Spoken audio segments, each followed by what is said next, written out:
এই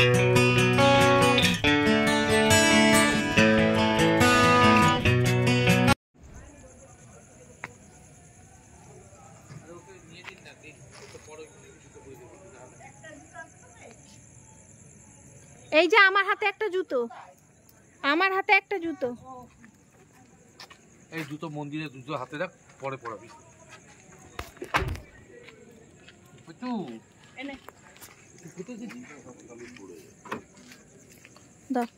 কোথায় না যে তোমার ফোন পড়ে যায়। এদিকটা পুরো পানা গো মা।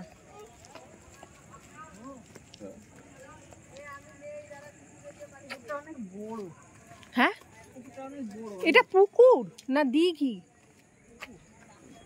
পুকুরটা আবার বাঁধানো। ওমা মাছ ধরছে মনে হয়। এই দেখো সব বোতল বেঁধে রেখেছে, দেখেছো? কিসে পাখিতে কি করে অপরের মাছ খাবে? হ্যালো বন্ধুরা, গুড ইভিনিং। আজকে এখান থেকেই ব্লগটা শুরু করছি। হঠাৎ করে ঠিক হলো একটু বেরোবো, অনেকদিন কোথাও বেরোইনি। আর এইখানে এটা যেখানে এসছি এটা আমাদের বাড়ির থেকেও বেশ অনেকটাই দূর, কিন্তু আসতে একটু সন্ধে হয়ে গেল। এটা হলো মুড়াগাছা, মানে সোদপুর নিমতা পার করে মুড়াগাছার রাধা গোবিন্দ শিবাশ্রম। মন্দিরটা এত সুন্দর, মানে কি বলবো, মানে কল্পনারও বাইরে। তো চলুন আপনাদেরকে ভেতরটা দেখাই। মন্দির দেখাতে দেখাতে আর কি বলবো। মন্দিরটা বেশ সুন্দর করেছে, কিন্তু আসতে একটু রাত হয়ে গেল। মন্দিরটা দেখুন শুধু, আপনাদের অবশ্যই ভালো লাগবে।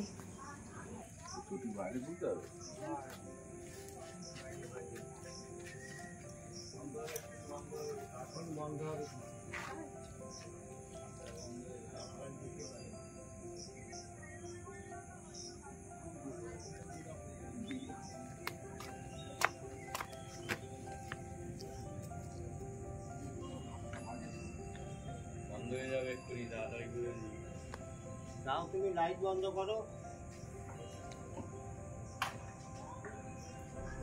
5 মিনিট আর একটু ভগবানকে জাগিয়ে রাখুন না।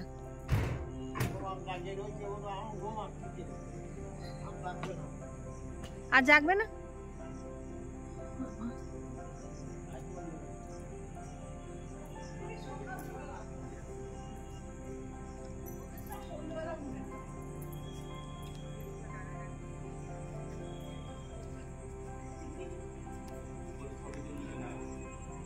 ছবি তুলছি না। আচ্ছা,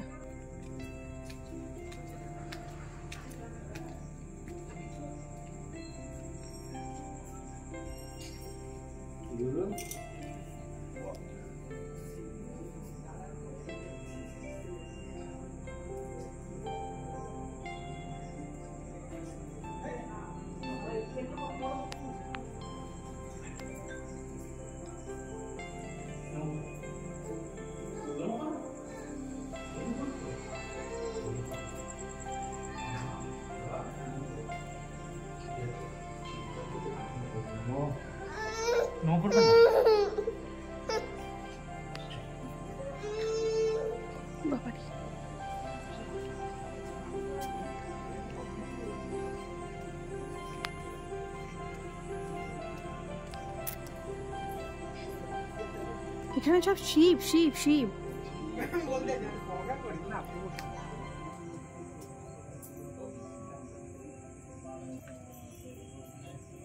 সেখানে ও বাবা, এখানে একটা কত বড় পুকুর গো।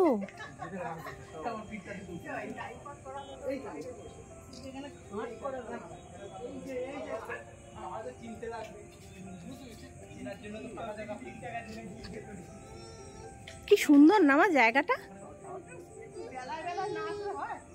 এক্ষুনি বলছি বন্ধ করে দেবো। জল আছে ভালো, তারপরে বর্ষা তো আমি জল হয়েছি। যা, ওই যে লাইট নিভিয়ে দিচ্ছি। ওই মন্দিরটা চলো তাড়াতাড়ি ঘুরে আসি।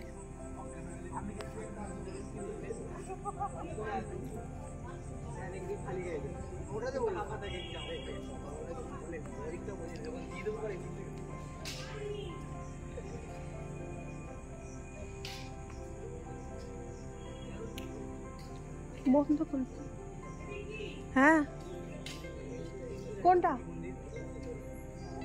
হ্যাঁ একটা কথা জিজ্ঞেস করা আছে। এটা দেখ, এটা শোনা। মুখটুকু দেখছিস? হ্যাঁ, সব শোনা। এটা যা উঠে উঠা দিছে। আর এটা তো আগে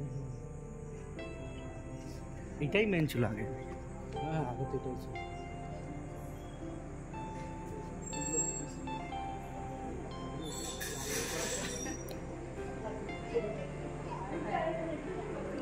শ্রী শ্রী রাধা গোবিন্দ মন্দির।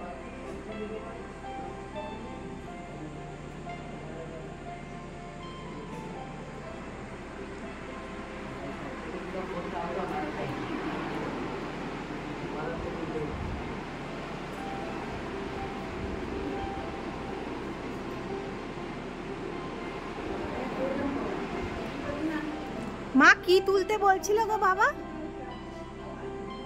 বাবা মা কি তুলতে বলছিল গো? কি তুলতে বলছিলে? ওটাই নাকি আগে ছিল? তুমি কি তুলতে বলছিলে? সতীর দেহটা দেখাচ্ছে। কোথায়? ওই ওপরে বন্ধ করে দিয়েছে লাইট। ওপরে? ওই দিকটায়, ওদিকে গেটের সামনে ওপরে। এই বন্ধ, ইতি গেছে যা।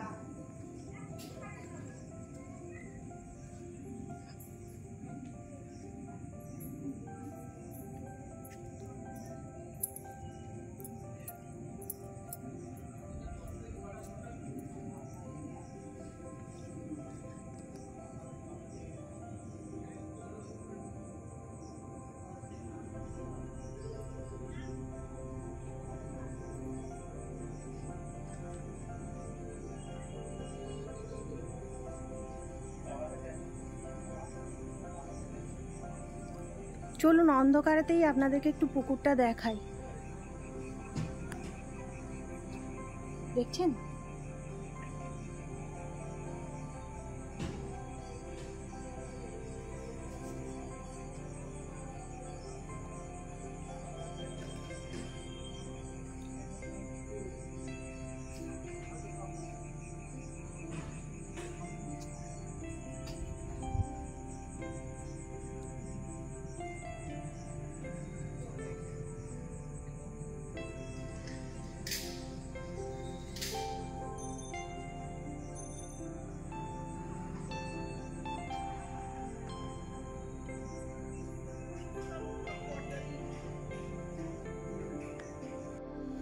আজকে হঠাৎ করেই ঠিক হলো, শরীর খারাপের পরেই প্রথম বেরোলাম আজকে হঠাৎ করেই ঠিক হলো যে একটু ঘুরতে যাব। সব মন্দিরের লাইট বন্ধ করে দিচ্ছে, তো ওই জন্যই আজকে একটু বেরোলাম ঘুরতে।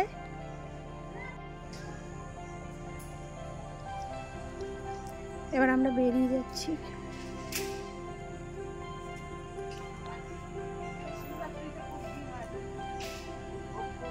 কত বছর আগে হয়েছে এই মন্দিরটা? 7 বছর আগে ওই মন্দিরটা ছিল, যেটা ওই রাধা গোবিন্দর মন্দির, ওইটা। এটা নতুন হয়েছে। আচ্ছা, মন্দিরটার নাম কি? মন্দিরটার নাম কি? রাধা গোবিন্দ শিবাশ্রম। রাধা গোবিন্দ শিবাশ্রম। আচ্ছা, এই আশ্রম আছে, লোকজন থাকে, মানে ছেলেপুলেরা থাকে, লেখাপড়া করে। এমনি এমনি আশ্রম? আমরা কয়েকজন থাকি। যে কোনো মালিক আছে না ট্রাস্টি? মালিক আছে, মানে একজনেরই তৈরি। একজন। সে ভদ্রলোক থাকেন কোথায়? এই ভিতরে বাড়ি আছে। পয়সা তার মানে ঠাকুর আছে। পুকুর টুকুর সব মন্দিরের তো। হ্যাঁ। এখানে ভোগ খাওয়ার ব্যবস্থা আছে? না না। আর এই যে সামনে যেটা হচ্ছে, এটাও মন্দিরের কি কিছু? না। ও আচ্ছা। কটা থেকে কটা অবধি? ওইদিকে একটা অনেক লাইট ফাইট জ্বলছে, ওটা কিসের বাড়ি? ওটা কোন মন্দির? না। কোনটা? ওইটা? হ্যাঁ না না, ওটা হোটেল। এখানে মন্দিরের গেট আছে। আচ্ছা, ওখানে 3টে বড় হনুমান লাগানো আছে গেটের সামনে। হোটেল ওটা? এটা কটা থেকে কটা অবধি খোলা থাকে? 5টা থেকে 8টা আর 6টা থেকে 12টা।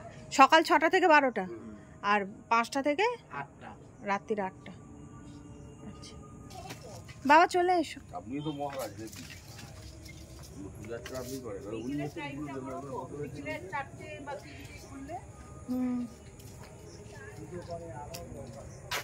ভালো হয়।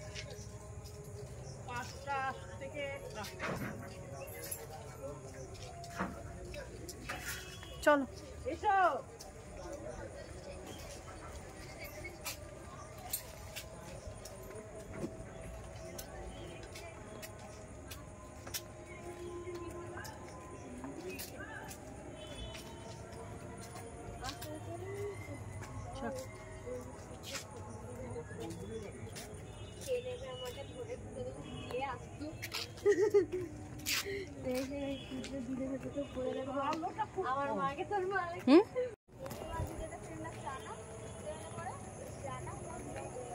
ল্যাম্প পোস্ট নেই কোনো, কিন্তু ল্যাম্প পোস্টে আলো নেই, আলো আলো নেই। ওই মাথায় একটা আলো দিয়া তাহলে সব খালি। হ্যাঁ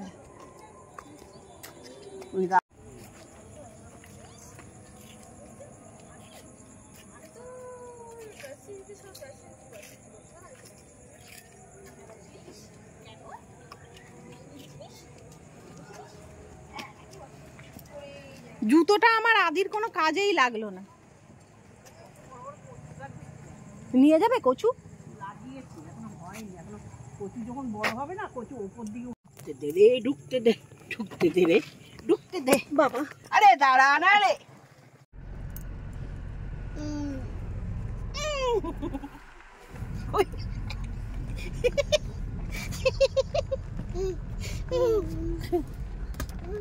কোথায় যাবি?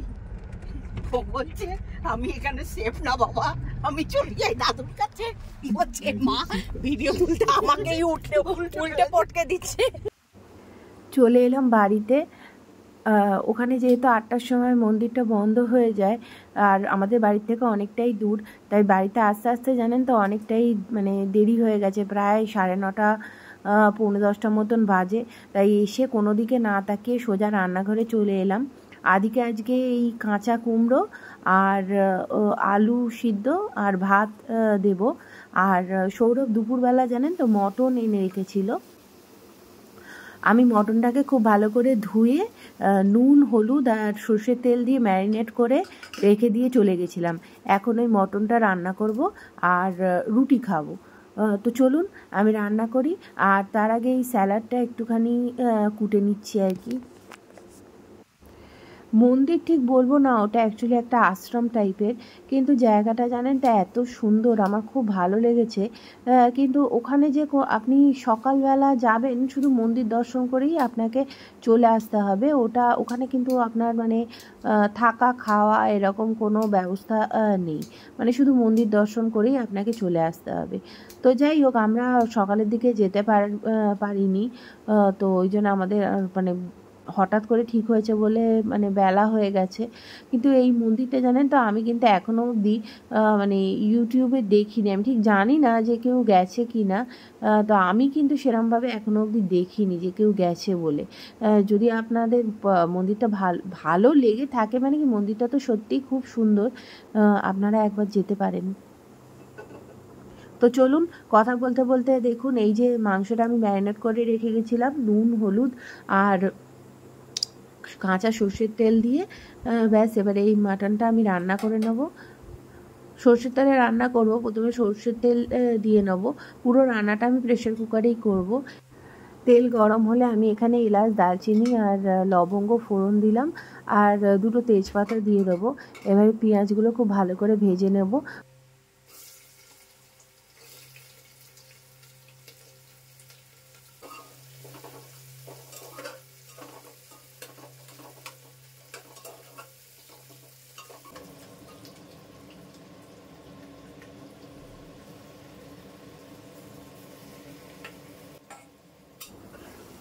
পেঁয়াজগুলো দেখুন হালকা ভাজা হয়ে গেছে। এবারে আমি ম্যারিনেট করা মাটনটা দিয়ে দেবো।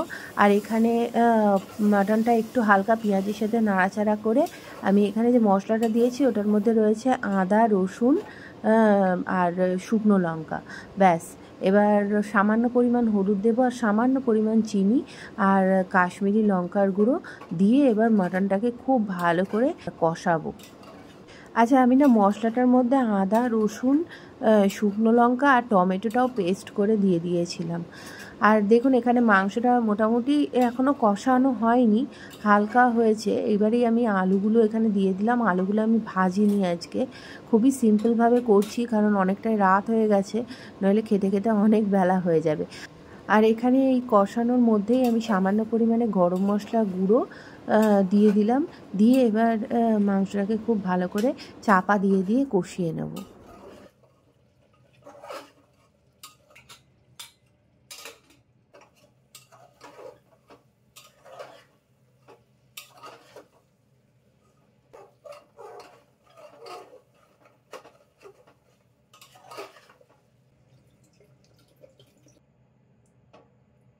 মাংসটা কষানো হয়ে গেছে, আর খুব বেশি জল দেব না, কারণ যেহেতু আমরা রুটির সাথে খাবো, বেশি ঝোল হলে ঠিক ভালো লাগবে না। দেখুন আমার মাংসটা হয়ে গেছে, আর রাত্রিবেলা খেতেও বসে গেছি। তো আজকের ব্লগটা এতটাই, আশা করছি আপনাদের ব্লগটা ভালো লেগেছে। যদি ভালো লেগে থাকে লাইক কমেন্ট শেয়ার করবেন, আর যদি একটু বেশি ভালো লেগে থাকে তাহলে চ্যানেলটাকে অবশ্যই সাবস্ক্রাইব করে নেবেন। দেখা হবে আবার একটা নতুন ব্লগে। Till then bye. সবাই খুব ভালো থাকবেন, সুস্থ থাকবেন, আর অলওয়েজ হাসতে থাকবেন। Bye, good night.